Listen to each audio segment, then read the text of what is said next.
अच्छा, एक बात बताइए, क्या ऐसा हो सकता है कि लाइक ना मिलने का दुख भूख लगने जितना असली हो?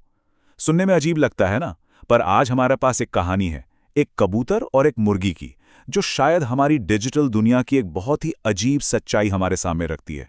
पूरी कहानी का जो निचोड़ है ना, वो बस इसी सवाल में है। एक कबूतर, और वो 2 बार रोया, और दोनों बार वजहें एकदम अलग थी। अब देखिए, पहली वजह का अंदाजा तो हम शायद लगा भी लें, पर जो दूसरी वजह है ना, वो हमारी आज की दुनिया का आईना है। तो चलिए, कहानी के पहले हिस्से से शुरू करते हैं। एक अप्रत्याशित संकट। कहानी का हमारा जो हीरो है, वो एक बहुत बड़ी मुश्किल में पड़ने वाला है। तो सीन कुछ ऐसा है कि एक शांत सा गांव है और वहां अचानक एक बहुत ही बड़ा विशाल कबूतर आ जाता है। अब जाहिर है गांव वाले उसे देखकर हैरान भी हैं और शायद थोड़े डरे हुए भी। लेकिन गांव वाले उसका स्वागत नहीं करते। अरे नहीं, उल्टा उसे बेरहमी से एक रस्सी से पकड़ लिया जाता है, और बस एक ही झटके में उसकी सारी आज़ादी खत्म। और सिर्फ पकड़ा ही नहीं जाता, उसे एक ठंडे अंधेरे से पिंजरे में बंद कर दिया जाता है। अब वो बेचारा पूरी तरह से बेबस है। उसकी किस्मत अब दूसरों के हाथ में है। पिंजरे में वो अकेला है और भूख से तड़प रहा है, और बस वो रोने लगता है। तो याद है वो सवाल जो हमने शुरू में पूछा था?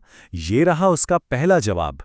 कबूतर का दुख फिजिकल था, भूख का दुख, जो कि जिंदा रहने के लिए एक बुनियादी जरूरत है।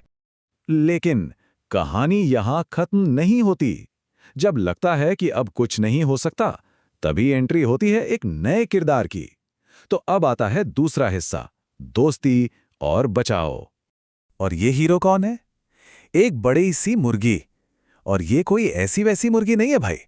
वो हिम्मत और ताकत के साथ उस गांव में आती है, और उसका मकसद सिर्फ एक है। और फिर जो होता है वो देखने लायक है। एक जबरदस्त रेस्क्यू मिशन। मुर्गी अपनी पूरी ताकत लगाकर पिंजरा तोड़ देती है, कबूतर को बाहर निकालती है, और फिर दोनों मिलकर गांव वालों को चकमा देते हुए वहां से निकल भागते हैं। मतलब दोस्ती और बहादुरी की कमाल की मिसाल। चलो जी, अब दोनों सेफ हैं। जो भी खतरा था वो टल गया। तो हैप्पी एंडिंग है ना? कहानी खत्म? नहीं, कहानी अभी बाकी है।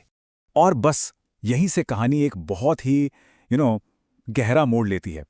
अब हम आते हैं तीसरे हिस्से पर, एक नई तरह का दुख। देखिए, फिजिकल खतरा तो खत्म हो गया, पर अब एक अलग ही तरह की, एक मॉडर्न किस्म की तकलीफ सामने आती है। तो सवाल फिर से वहीं आ जाता है, आखिर अब कबूतर क्यों रो रहा था? मतलब सोचिए, वो आजाद है, भूखा नहीं है, और उसके साथ एक दोस्त भी है जिसने उसकी जान बचाई। तो फिर ये आंसू क्यों? वो इसलिए रो रहा था क्योंकि किसी ने उसकी कहानी को लाइक और सब्सक्राइब नहीं किया था। और बस एक ही पल में ये कहानी उस पिंजरे से निकलकर सीधा हमारे मोबाइल की स्क्रीन पर आ जाती है। और यही इस कहानी का असली मतलब है। यहाँ दो बिल्कुल अलग अलग तरह के दुखों को आमने सामने रखा गया है। एक तरफ है भूख, कैद, जान का खतरा, मतलब फिजिकल दर्द। और दूसरी तरफ है डिजिटल दुख। कोई एंगेजमेंट नहीं, कोई लाइक्स नहीं, कोई सब्सक्राइबर्स नहीं। तो ये छोटी सी कहानी हमें आखिर बताती क्या है? पहली बात, इसका स्ट्रक्चर तो किसी पुरानी लोक कथा जैसा ही है, पर इसका जो ट्विस्ट है ना, वो सीधा हमसे, आज के ज़माने से बात करता है। ये दिखाता है कि ऑनलाइन वैलिडेशन का, मतलब लाइक्स और कमेंट्स का, हम पर कितना इमोशनल असर पड़ता है। ये कंटेंट क्रिएशन के ज़माने की कहानी है। तो आखिर में ये सवाल हमारे लिए है, इस कहानी का असली हीरो कौन है? वो मुर्गी जिसने असल में उसकी जान बचाई, या फिर वो लाइक बटन जिसके न मिलने पर कबूतर रो रहा था? सोचने वाली बात है ना? और ये सवाल आज के हमारे कंटेंट वाले दौर पर एक बहुत बड़ा कमेंट भी है।